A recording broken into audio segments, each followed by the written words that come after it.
আমাদের tiles breaking চলছে, এখন রেডি, তার প্রস্তুতি চলছে। সেন্সি অতনু চ্যাটার্জি 6টা টালি আছে, বেশি নেই, সেটা ব্রেকিং করে দেখানো হবে। চলো অতনু রেডি?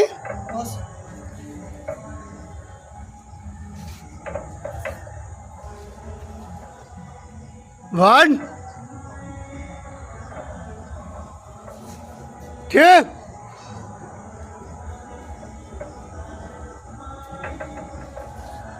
থ্রি।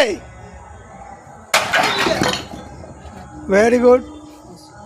6টা টালি ভেঙে পুরো গুঁড়ো গুঁড়ো করে দিয়েছে। বাকি সব প্লেয়ার রেডি হয়ে আছে ব্রেকিং করার জন্য।